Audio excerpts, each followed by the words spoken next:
Up next we have Kylie and LemoS. Hi guys, I'm LemoS, I'm in film. I'm Kylie and I'm also in film. And this is a Zenith project called A Letter to Our Past and Future Selves. And so we'll talk about our ideas, learning process, challenges, and show our final product.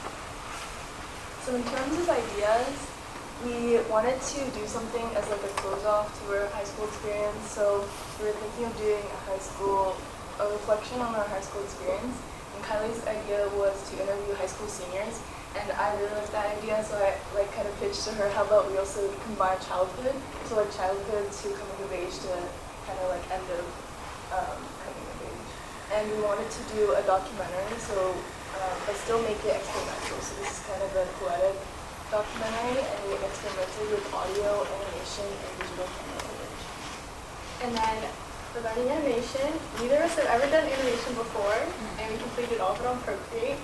And it took longer than we expected, and we spent most of our time doing youth animation, and yeah, it was pretty difficult, but we tried our best. So in terms of challenges, it was difficult to edit all the audio together since we did interviews in person and on Zoom, so we were able to get experiences and sound bites from people from India and East Coast as well. We had 7.5 minutes of footage to fill up, so we spent all of our class time, and 25 hours outside of class filming animation, and we managed to fill it up. And one of our challenges was Premiere would crash on us, and it crashed on us on Saturday at midnight after ending 10 hours. So, but we managed to get everything back, so that's good. And this is our final product. Since it's 12 minutes, we wanted to focus primarily on the product.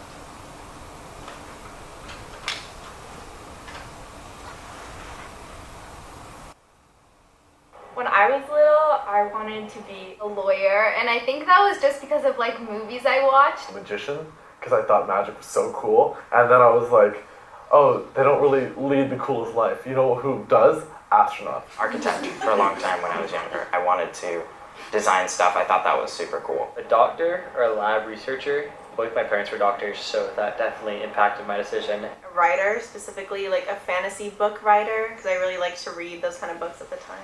Race car driver, because my grandpa was a race car driver. A ninja. Yeah, I thought martial arts was super cool, and I wanted to just be a ninja. Fashion designer, really badly. I would draw all these drawings of little models in different dresses. I really wanted to make clothes myself. Marine biologist, because my favorite animal was an orca. Bus driver, truck driver, because there's this game, it was a bus simulator, and I had the steering wheel, and so that was just really fun to drive around. Ornithologist. I had this weird obsession with birds. I would spend my free time as an elementary school student going outside and looking for birds and recording them in a notebook. I feel like I wanted to be everything at once. I didn't really know what I wanted to be, and I don't think I really ever put that much thought into it. I think it was kind of just I knew that I wanted to help people. What reminds me of my childhood is my grandparents' house. It stayed the same, smells the same as it always did. Every time I go there, I just am brought back. Disneyland, a lot of nostalgia there. Spaghetti, my mom used to make that a lot when I was a kid. Going to camp every summer and spending time outside with my friends without a phone, because that's what I've done every year growing up. Angelina Ballerina books, because I would love those books so much. And 2010's Pop, because that's all that would play on the radio. At the trampoline park, I was a gymnast and a cheerleader, so I was obsessed with going to a trampoline park, and I jumped for 2.5 hours. Whenever I'd have recess, I would go out and I'd swing upside down on the swings, or I'd climb all across the monkey bars, put my knees up, and just hang upside down. It was just the adrenaline of having the blood rush to my head and, falling on my face half the time. Rain reminds me of my childhood. Whenever I smell rain or I think of rain, I always just think of sitting in my room in England and always just watching the rain fall down. I grew up being this really inquisitive, curious kid, just like any other kid, asking why for just about everything, and I would bug my grandparents, especially my great-grandma, to tell me stories. My great-grandfather is really, really, really good at telling stories. He told stories of the ocean. He had these really full, built-up storylines and pipelines. Since I was 4 years old, I've had the same best friend. I met him here, but we met It's pretty funny just because we had the same name. I love playing with my neighbor. We just run and go to the local park nearby. Anything to do with snow and eating snow was like, it's really fun. I think riding bikes was like the biggest part of my childhood. I was the most terrified kid of everything. Growing up with a lot of fear and not really wanting to go and have like a lot more experiences, being outside, meeting more people, having more friends, just like spending so much time with myself. That's something that I really look back on and I'm like, wow, that shaped so much of what I feel today as a senior. Maybe around maybe 5 or 6, my mom was diagnosed with breast cancer. Me not really understanding what was happening, but knowing that something wrong was going on, I think it kind of made me realize that sometimes things aren't okay, especially even with parents who always have the answer to everything. My siblings are a lot older than I am. So I've sort of been surrounded by adults generally a while, so I've been sort of encouraged to grow up very fast. I do miss the idea of just being a 10-year-old and just being able to go outside and play without anxieties or worries about what's going on. I was 14 and my best friend died. I think that moment just completely changed the way I saw the world, the way I interacted with other people. In my childhood, there was so much freedom and joy with the idea of creativity and making music. And I think that after he died, that really pivotal moment kind of closed me off to the idea of being creative. In fact, I didn't write songs for years. I lost my dad in freshman year, and it didn't click until maybe junior year that my reaction to it was, I knew it wasn't healthy, but I dove into more isolation. I definitely wished I could have spent more time just connecting with people. Having been homeschooled for so long, I'll always have that shy kid in me a little bit, and being in public school. There's two different versions of me, and I'll always have those to kind of contrast. I've never really stuck to a certain group. I was always drifting in between. I always really struggled being in one place for an extended period of time. Being skinny was the hardest hurdle to get over because I never saw anyone that looked like me, and so finding that confidence to be myself and being able to accept myself for who I am without having to conform to society's norms of beauty. I wish I could tell my younger self that she's beautiful. I feel like from very early on, first grade, second grade, I was super body conscious of what I looked like when I definitely didn't need to be. I think I would tell my younger self that I'm gonna feel completely differently about everything around me. I think that sense of change would have really comforted me as a child. To try more things while I'm young. I feel like I could have started so many things that I would have really enjoyed and had more time to do them. Really want that younger self to understand, that deep knowing that it is better to just sit in a moment and enjoy it. Don't think about creating something from your memories while you're making them. Oh, I would just tell myself to live more and have more fun as opposed to work so hard. I wish I just listened more, I think. I talk a lot, learn to kind of just hear what other people are saying. In high school, I wish I talked to more people. Definitely socialize with people I didn't think I'd get along with. Because I think I've noticed in senior year specifically that the people I never talked to in the earlier years of high school are actually really cool people. There's just certain things about my personality I never expected to blossom into a more social person. I never expected to cry so much. So many tears. I cry all the time. I cry because I'm happy. I cry because I'm upset. I cry when I miss people, and I miss people a lot more now than I used to. And I wish I did a lot more introspective thinking instead of just complaining and not acting. This is kind of weird, but I never expected to date anyone, actually. Identity is interesting because it changes throughout your life. I don't know. I mean, I'm still learning who I am. That's part of the coming of age is you learn who you are, which was kind of scary.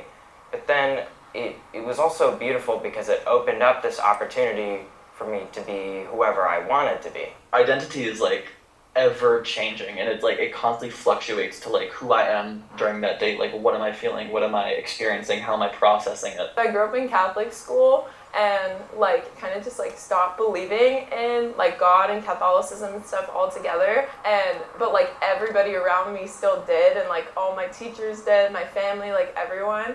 I was just in Catholic school and like every day I'm just getting like taught like, oh, like God, God, God, like all these rules and everything. I'm also a lesbian, so like didn't really vibe with like everything I was being taught. So I kind of like, when I was 13, I literally just decided, I was like, okay, I'm done with this. And I like left, and with that, like I had to like kind of leave behind a lot of like parts of my community and everything. Still trying to figure out what my identity is, just apart from like exterior things. I don't know that one individual can make an impact by themselves. A huge part of who I am today is made up of all of the people that I've met. Initially, it was always that, like, I want to change the world and I want to make as much of a difference as I can. But I realized that, like, what I want to do is make a difference in my small corner of the world. One person can remember me as, like, having changed their lives, then that's enough for me. Being forgotten is a really big fear of mine, I think. So, like, being able to make an impact on my children or, like, my grandchildren, having them remember me in some way or form. I know so many people who are kind of freaking out because they don't know what they want to do with the rest of their life, which is completely normal. But when you're in that situation, you think it's only you that doesn't have things figured out, when in reality, no one knows what they're doing. People just kind of pretend like they know what they're doing. I guess be more empathetic to people, but I wasn't too great of a person, I would say, just because I feel like I was a little mean, I feel like I was like a little sharp. I wish I wasn't like that, but I think a lot of growth to where I am now came from that type of person that I was, and I regret some of the things that I had done or said in those years, but I am grateful for who they've made me now. Something I think I'll leave behind is sort of caring too much about what other people think of me. I'll leave behind, so corny, I think I'll leave behind my tears. The thing that I would leave behind would be regret. I don't think it's worth it to get hung up on the things that I wish I had done or the wish I would do differently, just because you can't. Something I'm gonna take with me is my perseverance. I'll probably leave behind taking things too seriously.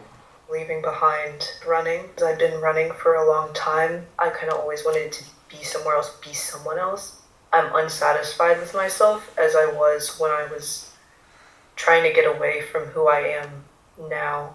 I think that I'm done with that part of my life. But I'm leaving behind sort of the person I regret that I was. I'm leaving behind a lot of also people that I never got a chance to like fully just connect with and be closer with. Like, I'm leaving behind my childhood, but I still hope to like keep that childhood joy or like young like happiness, I guess. I still want that to be within me. I hope in the future I keep getting to know people and learning their stories. I hope in the future I am happy with what I've done. I hope in the future my success will depend on my happiness. I hope in the future the world is kinder. I hope in the future to be creative, happy, and just doing what I truly love. I hope in the future that I am more carefree than I am now. I hope in the future that I will appreciate and seek joy more. I hope I don't see my future self as a betrayal of my current values. I hope in the future I continue to chase my dreams and live how I want to live my life. I hope in the future that I will feel free. Dope shit like that, Jerem. Oh, hi. Welcome back to kids. Follow your dreams.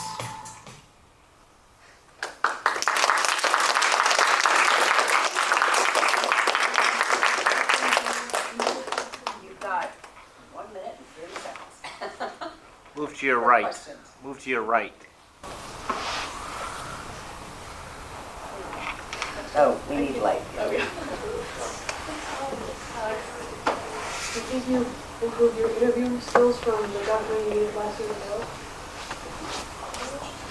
I think we got better also. We did a lot of interviews, so we had to figure out what questions are better to ask to get the. What's the biggest thing you learned through this project? That animation takes longer than expected.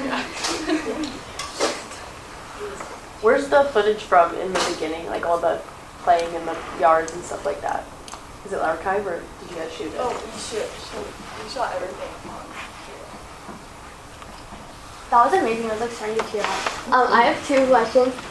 One, you mentioned like that you like interview people in like different time zones and everything. So how did you get like such a diverse range of like interviewees, or like what was your process for that? And also, have you guys ever animated in Procreate before, or was this your first time? So I put on my story, my Instagram story, if anybody was interested in being interviewed, and I think a lot of people from like different areas saw that in previous like programs that I did, and that's how I got the